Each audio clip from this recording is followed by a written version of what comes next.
In May of last year, President Obama was quoted as saying he has to make an executive decision broadly about whether or not we export liquefied natural gas at all.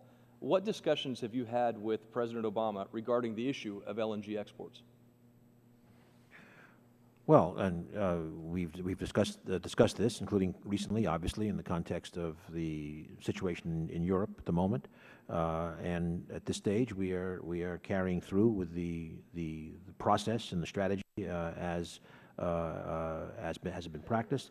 And again, as I noted earlier, one should not dismiss the scale of what has already been at least conditionally approved prior to the FERC approval, because the 9.3 BCF per day is already essentially equal to the exports of Gardner, the world's largest LNG exporter. But has the crisis involving Russia and the Ukraine influenced your decision-making or your time frame at all with respect to LNG exports? A major issue there is, if you look at our last order, the Jordan Cove order of last week, I think it was, or the week before, there's a discussion of the international markets and putting LNG into international markets. But the major thing right now is we're going to have, as was announced, well, was really announced last week, and discussed again in Brussels yesterday, we're going to have under the G7 umbrella an energy ministers process that was going to look at our collective energy security. So we're exporting our energy security to other nations to make that decision? No, quite the contrary. Obviously, so the G7 will make decisions on whether or not we expedite LNG exports. We are going to have a meeting to discuss our collective interest in energy security. Now, obviously, the risk... So we're waiting for the G7 to get back to us on whether or not we expedite LNG permitting. Look, obviously, we are evaluating this ourselves. So are we waiting for G7 sign-off? The process we're talking about, there was a meeting already yesterday. Of the G7?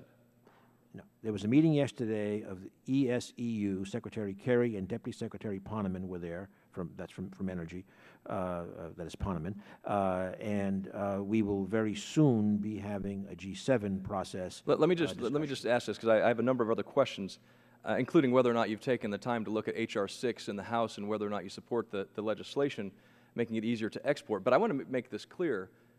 So we are asking the G7 whether or not it's in the world's interest to export LNG from the United States. No, I did not say that. We will be having a discussion around the whole issues, the set of issues of energy security, what it means for us, what it means for them. And permitting it is not an decisions coming out of that? It is not an LNG export caucus.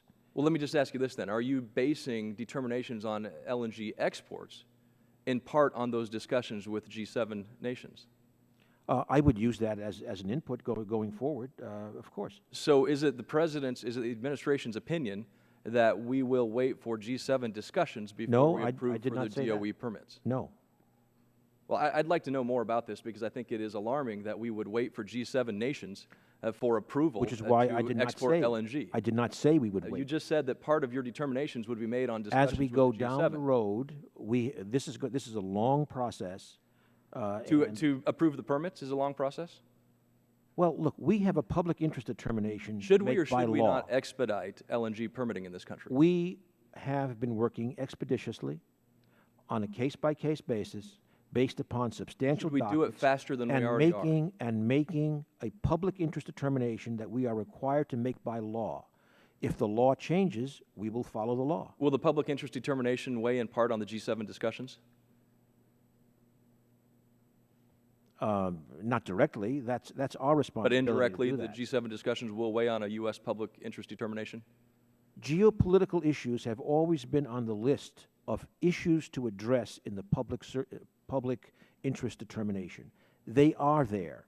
Now, obviously, discussing with our friends and allies energy security issues is part of a geopolitical consideration, which is balanced against things like domestic market considerations. Is there anything in the law right now preventing DOE from a decision to approve all pending permits? First of all, we cannot give approval until, at a minimum, the NEPA process is completed, which is at FERC. DOE is waiting on FERC first before you make a decision? That's not what you mean. Yes, the current approach is that we give a conditional, just to clarify, we have issued one final and 6 conditional approvals. There's only one final approval. That's the Sabine Pass project in Louisiana. And they will start exporting end of 2015. The additional 6, and I've approved 5 of those, are conditional approvals. They must also get NEPA process approval through FERC, although earlier... But DOE, for your side, you don't wait for FERC to make their determination for your side to approve. You're saying that? No, okay. We have to wait, yes. By law, right. we must have the environmental, the NEPA approval.